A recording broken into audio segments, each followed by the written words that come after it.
Hey everybody, tonight's video is called The Ironies of Life, and tonight we continue our pass-through study here in the book of Ecclesiastes, where we're looking at the ironies of life presented by Solomon, or the author. And have you ever walked through your days and think about all the ironies there are around us in life? Maybe we don't think about them often, but you can often think about stuff that's very ironic about life. And we'll see Solomon draws together many assorted different examples here of the wisdom he has both scrutinized and touted. So Ecclesiastes chapter 10, verse 1 says, "Dead flies putrefy the perfumer's ointment and causes it to give off a foul odor. So does a little folly to one respected for wisdom and honor." So Solomon here in the very first one is reminding us that even the small things have consequences, and a small dead fly that's so small can destroy good perfume by creating a foul odor, just as foolishness spoils the reputation of someone who is regarded as a wise, honorable person. And you guys probably know someone that you looked up to, you highly respected at one point in time, and then they fell into some sort of scandal or some, character damaging conduct. In verse 2 and 3, it says, "A wise man's heart is at his right hand, but a fool's heart is at his left. Even when a fool walks along the way, he lacks wisdom, and he shows everyone that he is a fool." So the proverb in verse 2 is based on the fact that commonly the right hand is more clever than the left. In the ancient world, right means good or blessing, while the left means bad or cursing, kind of like politics today. Not really. The right side can be just as wicked. But verse 3, it shows us a person lacking wisdom will manifest that in daily conduct. And foolish people, they have a way of making their foolishness evident. In verse 4 through 7, "If the spirit of a ruler rises against you, do not leave your post, for conciliation pacifies great offenses. There is an evil I have seen under the sun, as an error proceeding from the ruler. Folly is set in great dignity, while the rich sit in a lowly place. I have seen servants on horses, while princes walk on the ground like servants." So we see verses 4 through 7, 4 proverbs that contrast wisdom and folly. And it is a great and far-reaching evil when leaders make bad judgments. We see that all the time in the modern day. And life presents some strange ironies, and in this world isn't always fair. And we know many rulers who have governed inappropriately at their time. And we have a president who took office right away in 2021, and he went on this whole vaccine push. And I'm not anti-vax. I believe it's a personal choice and something somebody needs to educate themselves on before they do it. But we have a president who preached a false sense of unity at his inauguration, only to push the COVID vaccine through telling employers through his administration that you guys should be firing people who don't want to get the vaccine. And so it cost people their jobs because they were not comfortable with the vaccine that had very little known long-term effects to it. So they refuse to get it, and then they lose their jobs. And then we've had other politicians have threatened churches with fines and jail time, governors of states, if the church chose to assemble during COVID in 2020, 2021. Yet these same governors were allowing strip clubs to open up with, a certain capacity level.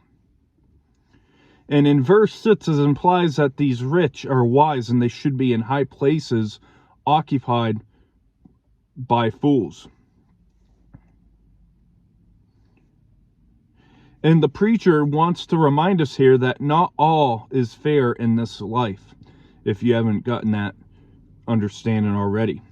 And Solomon, he's saying that foolish men are promoted or accepted to positions of great leadership that they don't deserve. And we know that usually if you work in the workforce, you probably have management above you or others, that are in your chain of command that should have never been promoted. They are not people. I swear they're robots. But some lowly men are unwisely exalted, while other noble men are humbled. In verse 8 through 10 says, "He who digs a pit will fall into it, and whoever breaks through a wall will be bitten by a serpent. He who quarries stones may be hurt by them, and he who splits wood may be endangered by it. If the axe is dull and one does not sharpen the edge, then he must use more strength. But wisdom brings success." So dangers and uncertainties abound in life. That's why we have safety managers. And realistically, we see the reaping of what one sows concept here.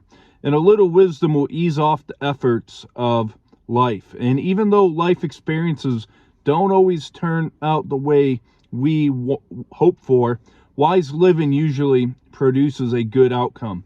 And this is a very important conclusion for Solomon's teaching of wisdom.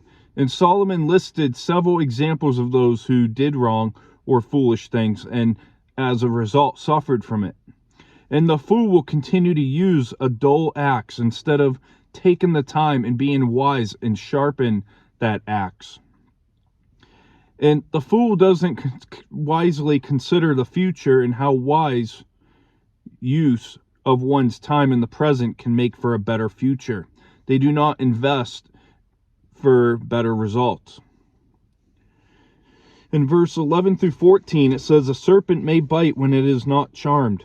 The babbler is no different. The words of the wise man's mouth are gracious, but the lips of a fool shall swallow him up. The words of his mouth begin with foolishness, and the end of his talk is raven madness. A fool also multiplies words. No man knows what it is to be. Who can tell him what will be after him?" So man demonstrates his wisdom in words as well as works. And foolish words yield unfavorable outcomes. And words, they really reveal the inside of our hearts. And what is spoken can have serious consequences. For example, if you go to the movie theaters and you yell out, "Fire, fire," during, the movie in a dark room, there might be some criminal liabilities to that decision you're making right there.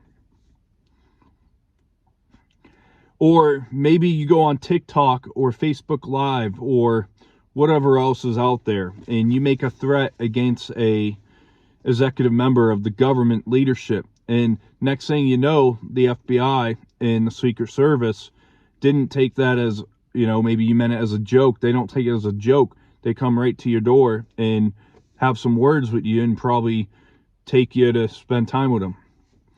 And so not all words constitute freedom of speech. And the fool is known by his many words and by his presumption about the future, though no man knows what it is to be. In verse 15, "The labor of fools wearies them, for they do not even know how to go to the city."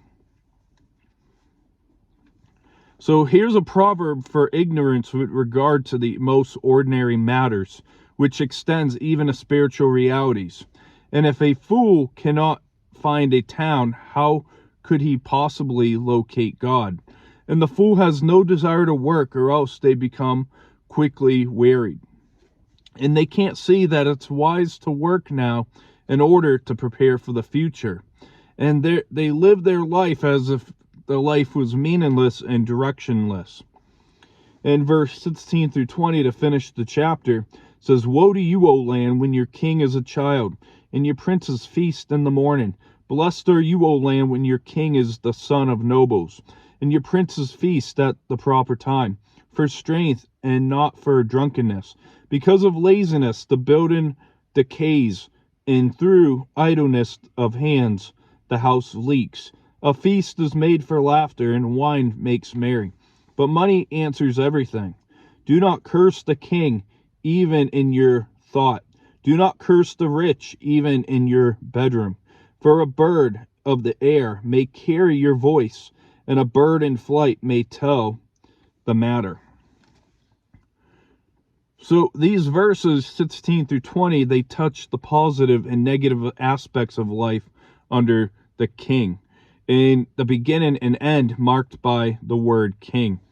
And the text alternates between negative and positive, like I mentioned. And verse 18 is most likely an analogy for a kingdom of a lazy merchant or a monarch. And the partying king in verse 18 thinks that he can fix all the disasters of his competent reign by raising taxes. Sounds like American leadership, huh? Whenever they need to really work on the budget, their top solution is, oh, let's create more tax or increase the tax rates, blah, blah, blah. And verse 20, bird is a metaphor for a spy or an informer. And Solomon felt as a child himself, starting out as king, when he came to the throne of Israel, he wisely asked God for wisdom to lead a great people, as seen in 1 Kings 3, verse 7 through 9. And nations are blessed by good, faithful leaders, but cursed under wicked and incompetent laws. And personally, I'm going to say it for the record, I believe America has the president we deserve. I mean it. And leaders who are foolish, selfish, and concerned only for their own pleasure and bring the fall of a nation. When presidents are all about themselves, that is what results in the fall of a nation. You know, I like what John Calvin said one time, that when God wants to judge a nation, he gives them wicked rulers. And so to wrap up, we see tonight the preacher speak on the disgrace of foolishness.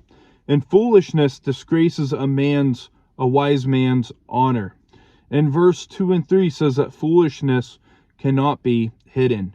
Verse 4 to 7 says that there's foolishness in high places. And I've seen many get positions that aren't qualified or worthy of. And verse 8 through 10 shows foolishness in action. Verse 11 through 14 shows the babbling talk of the foolish.